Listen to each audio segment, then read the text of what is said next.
Welcome to Misano, welcome to MotoGP. Now when Ducati say we're going to launch a bike at Misano MotoGP, you go, it's got to be the V4R. But it's not. That's the bad news. The good news is they're launching two bikes. Oh, there's Marc Marquez on the new Diavel V4 RS, looking pretty racy in his full leathers, and he's off, he's going, and he looks pretty smug there, staring into the eyes of the Diavel V4 RS. He's going really fast, again he's looking pretty smug. I wonder why that is. Got some pace on him. Oh, he looks fast. And that is why he's smug. He's done a 2.5 second 0 to 60. Taking a picture, send it to his mate Pecco. Hey Pecco, we should try this one, it's insane.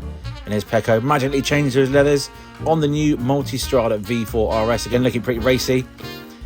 Looking fast. Head down, bum up. Oh, doesn't he look good? There he is, taking a picture. Send it to his mate Marc Marquez. Yes, I'll do it for sure, but you should try this one too. Here we go. The Diavel V4 RS and Multistrada V4 RS. Hi guys, welcome to my little corner in the Misano MotoGP paddock. I can hear you all gagging for the details. I'm sure you're all gagging. I can hear it. I can hear the juices flowing. So let's start with the Diavel V4 RS because there's already been a Multistrada V4 RS in previous guys. So I think it's a case of if you have to ask how much it is, you ain't going to afford it. Now obviously these bikes, they're not limited, but they are numbered, so they're going to be exclusive, aren't they? So I'm not too sure on those red calipers though. I think there's something with BMW in their high-end products and Ducati at the moment with their high-end products. I mean, maybe it's a European thing. Let us know. Let us know in the comments below. Now it doesn't take a rocket scientist to figure out what Ducati have done here. They've essentially taken the V4, Diavel V4, and just added a load of sporty bits to it. Now obviously the highlight being the Desmosedici Stradale engine rather than the standard V4, Diavel V4 engine, which is a bit more mellow, a bit more tuned down. So Ducati says in this configuration, Euro 5 Plus compliant and equipped with a high sprint air filter, the Desmosedici Stradale engine delivers a maximum power of 182 horsepower, so that's 14 brake horsepower more than the Diavel V4 with the Gran Turismo V4 engine in it. And it's got a red line of 30,500 RPM in all gears except where it kicks in at 14,000 RPM. Now this is the sort of the nugget that I'm looking at. This is the bit that I'm getting excited about.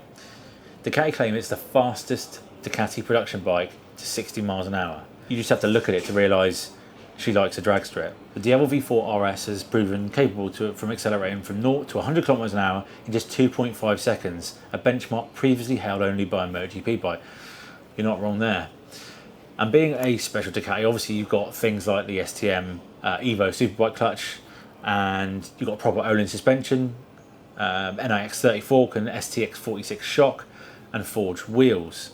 And of course you've got the braking system as directly ripped off from the Panigale. So essentially what they've done is dipped the Diavel V4 in some sportiness, and here we are with the RS.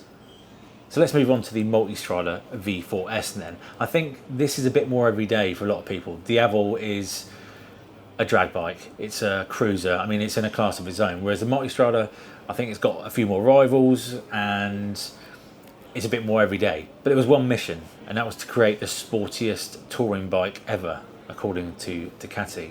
Now, I've lost count of the number of Multistradas in the range over the last few years, not including the V2s, but also how many V4s there are. I generally don't know and can't remember.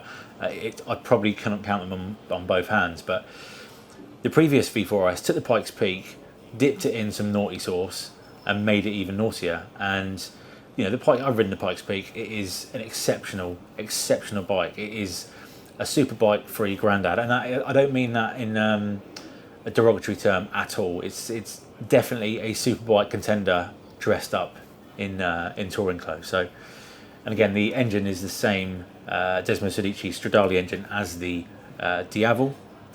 One of the main changes for 2026 is the titanium subframe, which allows the use of a top box.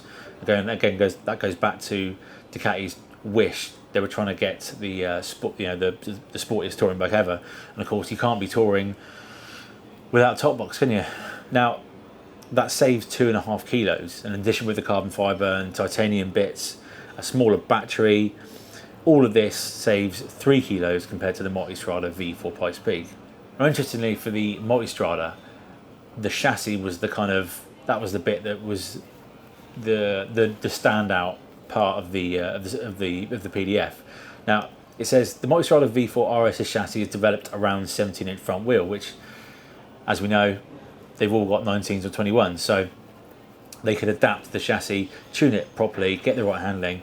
And of course, when you put 17-inch tires on, 17-inch wheels on, you have the choice of 17-inch rubber, and that makes the whole job easier when you run on track and obviously fast road.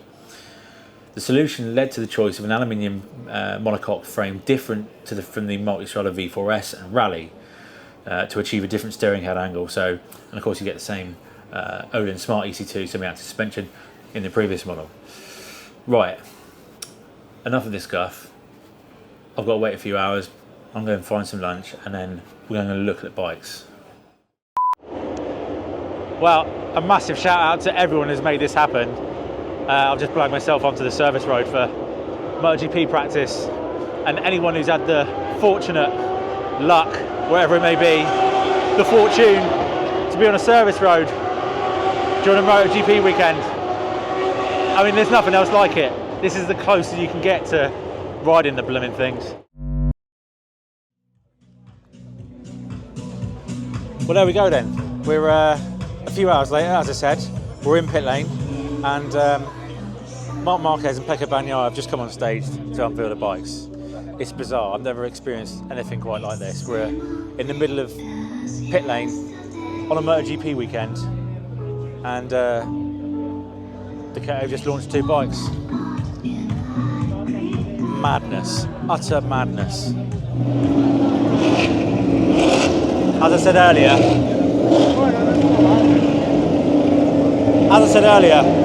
it just seems a bit bizarre that we're in the middle of a pit lane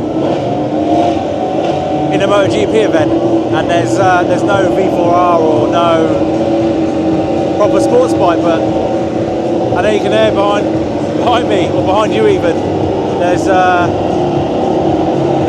Honda being warmed up as we speak. It's certainly better than the music, that's all I'm going to say.